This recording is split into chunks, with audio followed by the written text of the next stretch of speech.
Morning বন্ধুরা, welcome back to my channel. তো আজকে হচ্ছে দীঘাতে আমাদের সেকেন্ড অ্যান্ড লাস্ট ডে। আর সকালবেলা উঠে পড়েছি। আর দীঘার এই এত সুন্দর সকালটার সাথে মানে সত্যি মর্নিংটা গুড হয়ে গেছে। তাই এত সুন্দর সকালটার সাথেই তোমাদেরকে বাইরে বেরিয়ে গুড মর্নিং করলাম।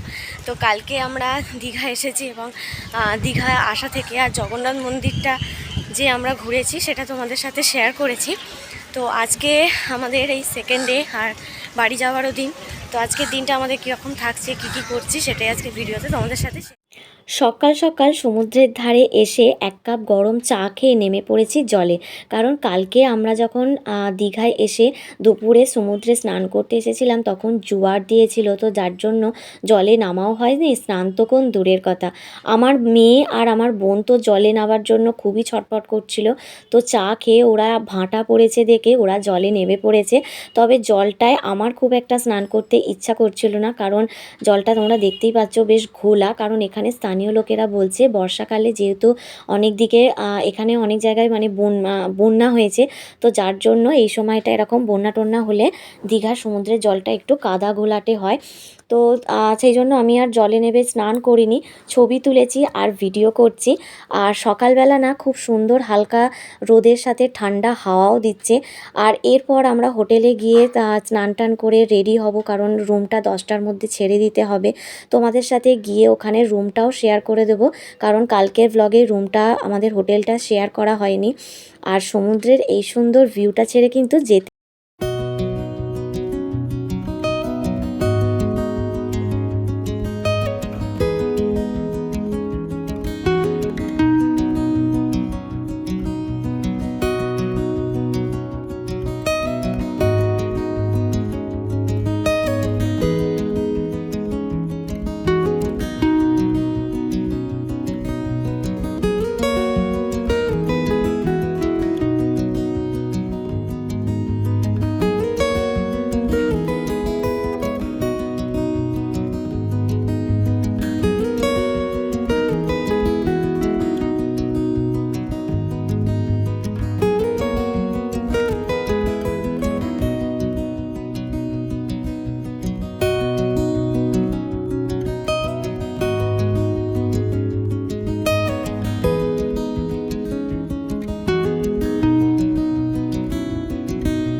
এবার তোমাদের সাথে শেয়ার করব যে আমরা কোন হোটেলে ছিলাম। আমরা ছিলাম নিউ দীঘার ক্যাসোরিনা হোটেলে।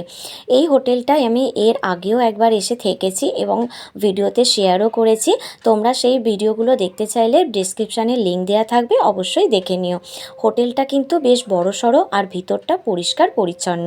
এবার চলো তোমাদের সাথে রুমটা শেয়ার করি। আমরা যেহেতু 4 জন ছিলাম তাই 4 বেডের একটা রুম নিয়েছিলাম, আর সেটা ছিল 3rd ফ্লোরে 302 নাম্বার রুম, যেটা একদম রাস্তার দিকেই রুমটা আমাদের দিয়েছিল। এটা হচ্ছে ওয়াশরুমটা বড়সড় আছে আর মোটামুটি পরিষ্কার পরিচ্ছন্নই আছে। এছাড়া রুমটা বড়সড়ই, আর বেডটা দেখতে পাচ্ছ 4 বেড, কিন্তু 5 জন আরামসে শুয়ে পড়তে পারবে। বিছানা বেডটা কিন্তু অনেকটাই বড়। এছাড়া মিরর আছে, টেবিল আছে, টিভির ব্যবস্থা আছে।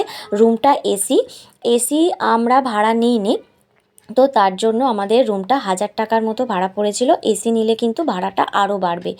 এখন দীঘায় মোটামুটি আমার যা মনে হলো যে একটু ফাঁকাই আছে, তাই হয়তো হোটেলটা একটু কমেই আমরা পেয়েছি। আর সিজন ওয়াইজ বা ভিড় বাড়লে সেই অনুযায়ী কিন্তু এই হোটেলের রুমগুলো মানে ভাড়া ওঠানামা করে। এবার দেখো ব্যালকনি থেকে এই যে বিচে যাওয়ার সোজা রাস্তা, আর ব্যালকনি থেকে দাঁড়িয়েই কিন্তু সমুদ্রের সুন্দর ভিউ দেখতে পাওয়া যাবে। আর এই হোটেলটা ছিল নিউ দীঘা যে সরকারি বাস স্ট্যান্ড, সেই বাস স্ট্যান্ডের একদম উল্টো দিকে। আর হোটেলের ব্যালকনি থেকে কিন্তু এই রকম দেখো জগন্নাথ দেবের মন্দিরটাও কিন্তু খুব সুন্দর দেখা যাচ্ছিল। বিশেষ করে এই ব্যালকনিটাতে সন্ধ্যের দিকে দাঁড়ালে কিন্তু আরও বেশি ভালো লাগবে। তো কিন্তু বাড়ি যাওয়ার সময় হয়ে যাচ্ছে, কি আর করার। এই যে আমাদের ব্যাগপত্র সমস্ত কিছু গুছিয়ে রেডি হয়ে গেছে। আমরা রুমটা ছেড়ে দেব, দিয়ে নিচে রিসেপশানে ব্যাগগুলো রাখবো, কারণ ট্রেনের অনেকটা এখন টাইম আছে। আমরা লাঞ্চ সারবো, দেন একটু ঘোরাফেরা করব, তারপর স্টেশনে যাব। তো সমুদ্রের ধার থেকে ঘুরে এসে রেডি হয়ে গেছি, আর আমরা এখন হোটেল থেকে চেক আউট করে বেরিয়ে যাচ্ছি। তো বেরোনোর আগেই তোমাদের সাথে আমাদের রুমটা একটু শেয়ার করে দিলাম। তো তোমরা জানিও তোমাদের কেমন লাগলো। আর এখান থেকে বেরিয়ে আমরা এখন যাবো হচ্ছে স্টেশনে। আমাদের ট্রেন আছে 1:10-এ। তো দেখা যাক ট্রেন কখন আসে আর টাইমে ট্রেন ছাড়ে কি না। আর এখন এখান থেকে বেরিয়ে স্টেশনে যাব, কিন্তু তার আগে আমরা বাইরে হোটেলে আমাদের লাঞ্চটা সেরে নেবো। তো সেটাও তোমাদের সাথে শেয়ার করব কোন হোটেলে আমরা লাঞ্চ করছি। আর এখানে যেহেতু 12টার আগে ভাত হয় না, কিন্তু এখানে সমুদ্রের ধারের দিকে গেলে এমন কিছু হোটেল আছে যেখানে বেলা 12টার আগেও কিন্তু ভাত পাওয়া যায়। আর আমরা সেই মানে দুপুরে আমরা যেহেতু ট্রেন ধরবো টাইমে আমাদের একটু আগে থেকেই লাঞ্চটা সারতে হবে। তো সেটা কোথায় সারছি, তোমরা 12টার আগে ভাত কোথায় পাবে সেটাও তোমাদেরকে বলে দেবো। নিউ দীঘা সি বিচে যাওয়ার আগে বিগ হপ পিৎজার উল্টো দিকে একটা রামকৃষ্ণ হোটেল রেস্টুরেন্ট আছে।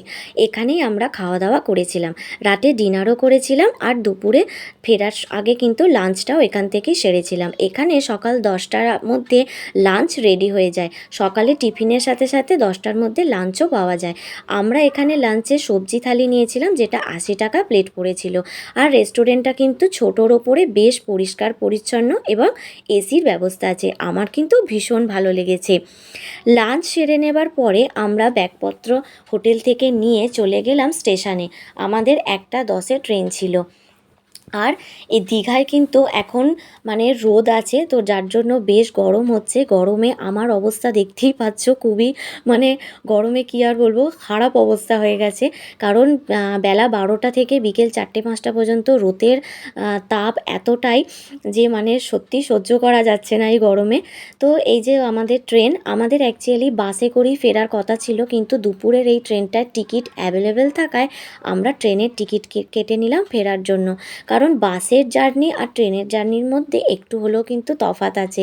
আমার কিন্তু ট্রেন জার্নিটাই বেটার লাগে, তাই টিকিট পেতে আর কিন্তু দেরি করিনি, আমরা টিকিট কেটে নিয়েছিলাম। আর আমাদের ছিল D4-এ, সিট ছিল 61 থেকে 64, মানে পরপর 4টে সিট। আর ট্রেনটা দেখতেই পাচ্ছ বেশ পরিষ্কার পরিচ্ছন্ন। ট্রেনটা কিন্তু আজকে টাইমেই দিয়েছে, আর আশা করছি টাইমেই ছেড়ে দেবে। একটু আমরা বসে ওয়েট করছিলাম। সমস্ত ট্রেন ভর্তি হতেই কিন্তু 1:10 হতে না হতেই আমাদের ট্রেন ছেড়ে দিল। আমরা দীঘাকে আর দীঘার জগন্নাথ মন্দিরকে টাটা বলে দিয়ে আমরা রওনা দিলাম আমাদের বাড়ির উদ্দেশ্যে। আশা করছি আজকের এই ছোট ভ্লগটা তোমাদের অনেকটাই ভালো লাগলো। ভালো লাগলে অবশ্যই কমেন্ট করে নিও, ভিডিওটাতে লাইক করে দিও, আর চ্যানেলটা সাবস্ক্রাইব করে নিয়ে পাশে থেকো। আবার তোমাদের সাথে আমি নেক্সট ভিডিওতে দেখা করব। ততক্ষণের জন্য সবাই ভালো থাকো, সুস্থ থাকো। টাটা বন্ধুরা।